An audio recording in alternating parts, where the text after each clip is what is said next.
Saudaraku, satu hal lagi. Kalau saudara bertekun dalam iman, kadang-kala yang saudara doakan tidak terjadi seperti yang saudara doakan itu. Apakah itu berarti Tuhan tidak menjawab doa? Bukan. Tuhan menjawab lebih baik lagi. Saya ulangi, Tuhan menjawab lebih baik lagi. Dan kerap kali waktu Tuhan berbeda dengan waktu kita. Kita pikir sudah terlambat. Kita pikir kok lama kali ya Tuhan. Sudah kami berdoa, kok kelihatannya gak terjadi apa-apa. Tuhan tidak pernah terburu-buru. Saudara ingat Yesaya 55, 8-9 berkata, rancanganku bukan rancanganmu, jalanmu bukan jalanku. Demikianlah firman Tuhan. Seperti tingginya langit dan bumi, demikianlah tingginya jalanku dari jalanmu, rancanganku dari rancanganmu. Waktu Tuhan, cara Tuhan adalah yang terbaik.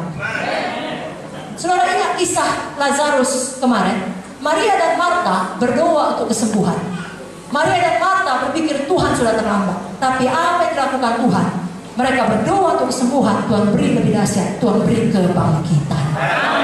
Tuhan tidak pernah terlambat. Sebabnya saudara yang berdoa untuk satu hal, berdoa dengan tekun. 1 Korintus 2 ayat 9 berkata, apa yang tak pernah dilihat oleh mata, tak pernah didengar oleh telinga, tak pernah timbul dalam hati manusia, itulah disediakan Allah untuk mereka yang mengasihi Dia. Amin. Kalau saudara ingat dalam Kejadian 1 ayat 1, saya buka kembali kepada buku yang pertama, saudaraku. Di sini dikatakan, bukalah Alkitab saudara, agar sama-sama saudara bisa melihatnya. Pada mulanya Allah menciptakan langit dan bumi. Ayat 2, bumi belum berbentuk dan kosong, gelap gulita menutupi samudra raya, dan roh Allah melayang-layang di atas permukaan air. Ayat 3, berfirmanlah Allah, jadilah terang, lalu terang itu jadi. Perhatikan, bumi belum berbentuk, bumi masih kosong, gelap gulita, tapi sudah ada atau belum roh Allah? Sudah atau belum? Roh Allah sudah melayang-layang di atas permukaan air. Jadi kenapa tidak terjadi apa-apa? Saudara sudah penuh Roh Kudus belum? Katakan sudah. Menunggu firman diucapkan. Ketika firman diucapkan Tuhan, jadilah terang, maka terang itu jadi. Kalau saudara bertekun dalam iman, terus ucapkan kemenangan saudara. Roh Kudus menunggu itu. Karena ucapan saudara dapat menjadikan dari yang tidak ada menjadi ada. Jangan pernah ucapkan kekalahan saudara. Kakak tahu saudara katakan, saya punya keberanian iman. Saya punya ketekunan iman. Saya tidak akan menyerah. Saya fokus pada kekekalan. Saya selesaikan panggilan Tuhan. Saya berubah menjadi seperti Yesus. Saya berbuah, menginjil dan memuridkan. Apapun aniaya, saya tidak akan berhenti. Katakan amin. Berikan tepuk tangan bagi Tuhan Yesus. Haleluya. Maka pada akhirnya saudara akan sampai pada kemenangan iman. Saudara tahu apa itu kemenangan iman? Seperti yang dikatakan Kaleb, berikan padaku Hebron. 85 tahun, paling tua. Sama seperti Abraham tadi, tidak ada dasar untuk berharap. Tidak cocok dia lagi yang pergi berperang.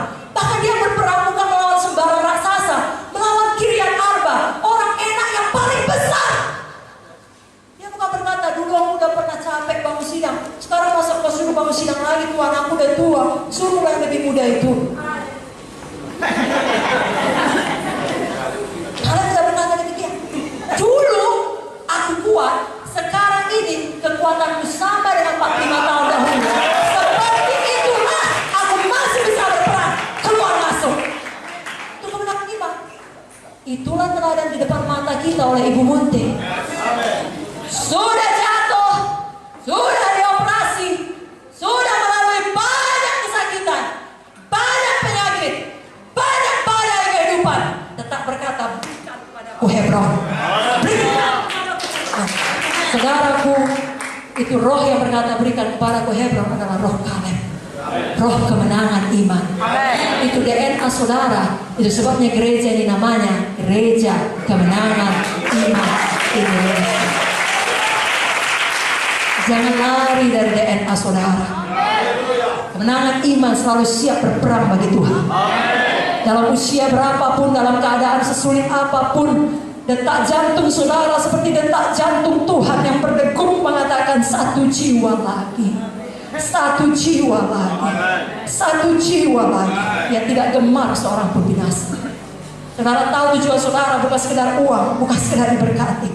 Saya sudah katakan tadi kalau sekedar diberkati, Pak Munte sudah bisa tenang-tenang. 10 tahun sebelum ia meninggal dunia, Ibu Munte sekarang ini pun harusnya bisa liburan kemana dia mau. Tidak. Sudah ditinggal Pak Munte aku pun sudah kerja keras sampai. Maka sekaranglah saatnya aku ongkang-ongkang. Tidak saudara. Tetap berkata berikan padaku Hebron. Selagi masih ada nafas, kita tahu aku tidak akan mati tetapi hidup untuk menceritakan perbuatan-perbuatan Tuhan yang ajaib di dalam teladan kita. Roh Kaleb yang sampai kepada Hebron. Dan begitulah siklusnya terus. Keberanian iman, ketekunan iman, kemenangan iman. Saudara tahu biasanya sama seperti kisah Kaleb pada usia yang muda, keberanian iman. Semakin lama saudara mengikut Tuhan, ketekunan iman, sampai saudara semakin matang, semakin dewasa, saudara punya kemenangan iman. Saya baca beberapa ayat terakhir, saudara sukacita. Ibrani 11 ayat 32. Dan apakah lagi yang harus aku sebut? Sebab aku akan kekurangan waktu apabila aku hendak menceritakan tentang Gideon, Barak, Simpson, Jefta, Daud, Samuel, para nabi yang karena iman. Karena apa saudaraku? Karena uang, karena pendidikan, karena banyak masa mengikutinya, karena pendukung yang besar, karena iman telah menaklukkan kerajaan-kerajaan, mengamalkan kebenaran, memperoleh apa yang dijanjikan, menutup mulut singa-singa, memadamkan api yang dahsyat. Mereka telah luput dari mata pedang, telah beroleh kekuatan dan kelemahan, telah menjadi kuat dalam peperangan, dan telah memukul mundur pasukan-pasukan tentara asing. Itulah dia, mujizat demi mujizat.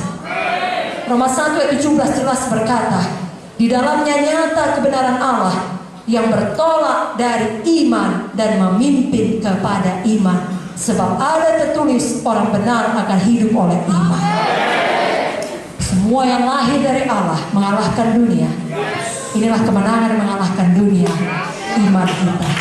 Saudara diberkati.